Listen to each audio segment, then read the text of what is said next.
Au descoperit adevărul într-o țară unde ortodoxii sunt minoritari. Au ales să trăiască în ortodoxie și să mărturisească dreapta credință în America.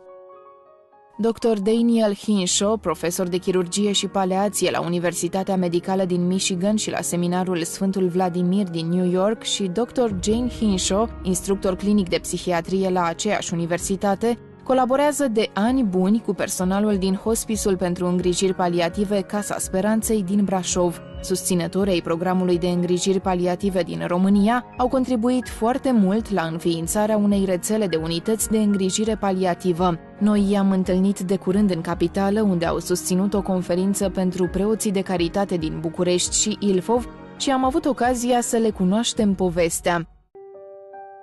Astăzi, Secvențe Trinitas vă invită într-o călătorie spre lumină. The first question is, of course, why orthodoxy? How did you discover the orthodoxy? Who was the first one? I think the experience for me came as a teenager when I was struggling with trying to understand what the church is. And then telling my mother, who was quite concerned at the time, that I didn't think it was the Protestant church that we belonged to. How did she react when you told her? She was very worried about me. And that I knew there was a historic church, and I wanted to find that. And then later at the university, as a college student, I ran into the newly published book by Timothy Ware, who is now Bishop Callistos Ware, on the Orthodox Church, and was very intrigued by the book. I visited the local Greek Orthodox Church, and they looked at me like, "You're not Greek? What are you doing here?" And I kind of got scared away for a few years. Believers, I think both of us grew up as believing Protestant Christians, but we weren't entirely satisfied with that. We thought there was something missing. But we really knew we weren't Protestant, and we were continuing to search until my boss came, and he is an Antiochian Orthodox Christian. They started taking us to church his brother-in-law was a priest. So we started going to church with them, and eventually they sponsored us as our godparents when we were chrismated in '95. It was a beautiful experience. It was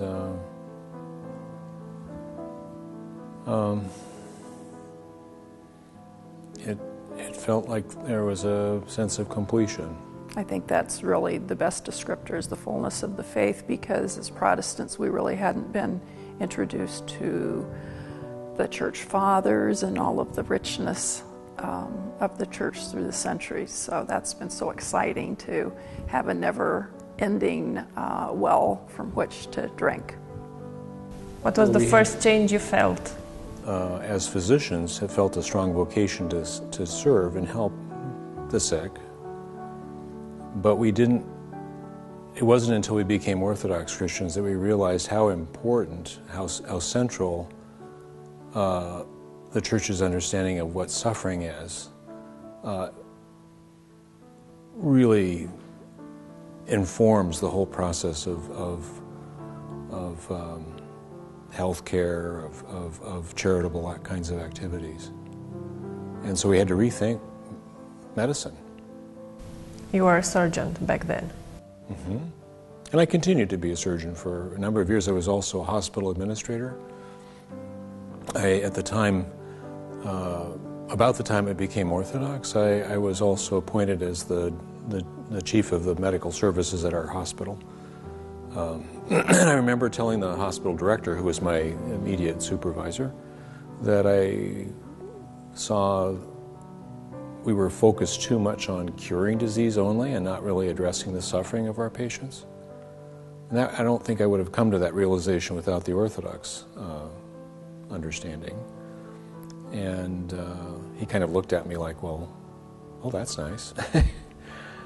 But then it began to come out in practical ways, and so I wanted to address the care of the dying in our hospital. And Jane had already been caring for the psychiatric needs of our patients in the AIDS clinic, and at that time they were all dying. They were all terminally ill. And so she was already seeing a practical way of applying this. Reconciliation. So she was seeing people who had lived very reckless lives growing up very quickly when they were facing their own death. It seems like a hard work to do. I think you have to be strong too. Well, it's joyful to be able to meet people at the place where they're really suffering, and obviously we can't do the work without being grounded in our faith and having the strength that God gives us and the healing that He gives to them. Have you ever felt the presence of God, His help? Oh, absolutely. Can you give All me the time. an example? And since we're all icons of Christ, it's really important for us to, especially important for us as physicians, to see Christ in those that we're interacting with and trying to help. After becoming Orthodox, I was more acutely aware of the fact that any good outcome, or they're all in the hands of God. You told me you are a surgeon and now you work in palliative care. Why palliative care? So this is also an effect from being from an becoming Orthodox. Yeah. Yes. I wanted to care for the whole person that I had been operating on. There were a lot of my cancer patients that I operated on. I knew I didn't cure them, and I wasn't sure what happened to them afterwards. And I didn't have a way to address their care because I didn't know how to care other than as an operating surgeon. And so when I obtained the training in palliative medicine, I came back, and for several years I practiced surgery and palliative medicine together. And I remember talking to my father, who was a retired surgeon, about this, and I told him, I said, this is the first time I feel like a complete physician. And so it was an extraordinary kind of experience. And he told me in a very kind of tearful voice that 50 years before, when he was training as a young surgeon, that he was given an assignment. They were all given an assignment to take care of a ward of dying patients. And the surgery trainees, the residents, got this assignment because they could take care of the wounds of people with advanced cancers and so on. But they knew nothing about how to treat the pain. And he said it was the worst nightmare that he'd ever experienced as a young physician, because he didn't have the tools on how to do it. And he said he was so glad that I was learning these tools so that I could help train others to meet this deficiency. So I felt like I had sort of had my father's blessing coming out of that additional training.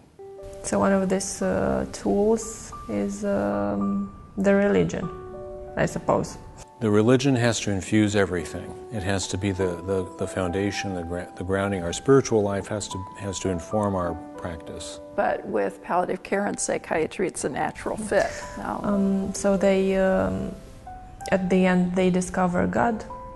When people would come to me, I would usually try to address the concerns they had in coming, but then when they stabilized, I would challenge them and say, now if you really want to be well, let's talk about sort of approaching your suffering, and you've got to take care of yourself physically and be responsible in your habits of life. You've got to maintain good psychological health that we've worked towards together. We've got to work on the relationships, the reconciliation. And most of all, you need to grow spiritually. And that has to start where they're at. But even if people are not religious, I challenge them.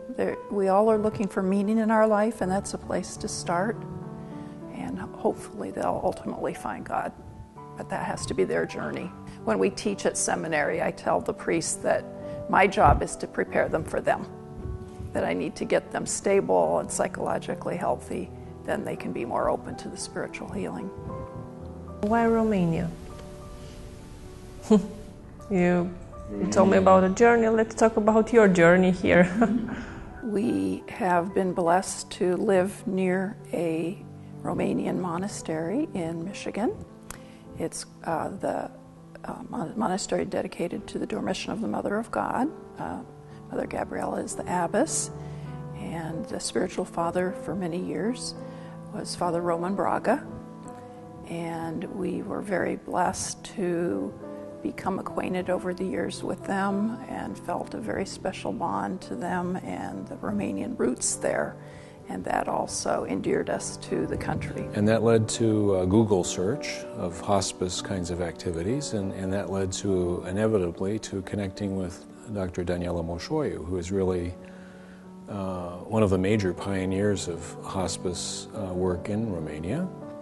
I wrote an email to her and told her what my situation was, that I would be coming with this theologian and priest, that I was an Orthodox Christian, and she said, "Oh, that's very interesting. I'm Orthodox too, and my husband is a priest, and he's a theologian who teaches at the theological faculty in Sibiu, and by all means, please come." And so we became good friends. That was in 2005.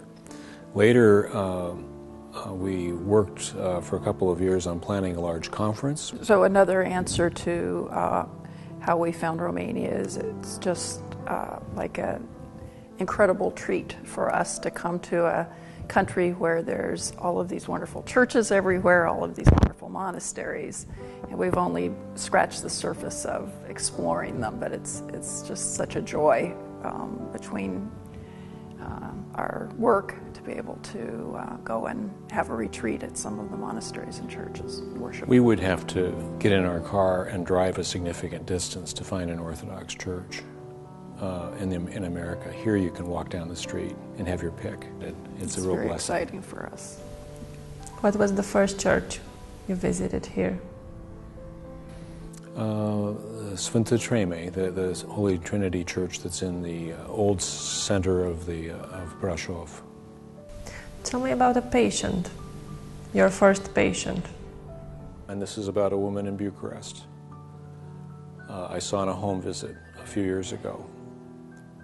And I'll never forget this woman. She was about 80 years old, and she was lying on a bed in the back of an apartment, and she had had a skin cancer that had invaded and destroyed one eye.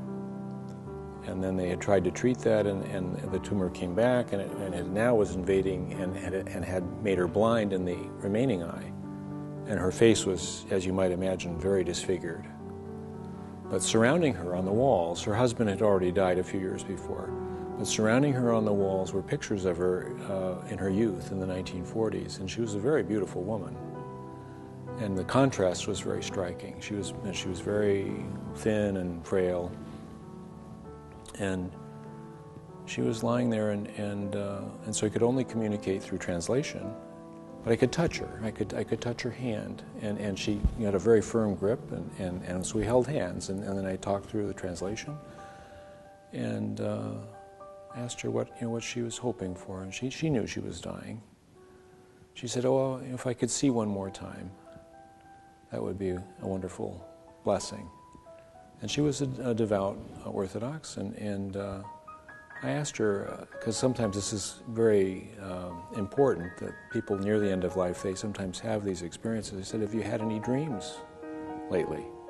Vivid ones?" And she said, "I did. I had a dream a few days ago." And I said, "What did you see?" And she smiled and she said, "I saw the Mother of God, and she came and she healed me." So she did have her prayer answered. She saw, at least in the dream, she saw someone much more special than she would see with her native vision. Yes, it's a very sad moment when people die. He conquers death. This is why he's here. And our role as Christian laypersons, as health professionals, as the clergy, is to help each other as we make this journey. So we need to accept and learn that this is not the end, basically. This is just the beginning. How did you see death before being a Christian? surgeons always do this. You have sort of philosophical discussions in the locker room after an operation. And I remember talking to some colleagues and say, well, what, how would you want to die? And, oh, I'd want to die in my sleep, or die suddenly. Without pain. Now I want to know that I'm going to die, and I want a slow process that will help prepare me. I need lots of time to repent and to prepare. So it's changed quite a bit. What about you? Well, you had asked us before about the three words To describe the orthodoxy, yeah. That for us is the epitome of what we've learned, and I think those would be Christ is risen, because it really has to infuse our whole life, and seeing death as something that Christ really has conquered, and now he's risen and we live with the risen Lord. That, I think, has just really been the profound thing for us that's changed how we've lived our own lives, but professional lives as well. And if you wanted the one word, I'd say it's life. Orthodoxy is life.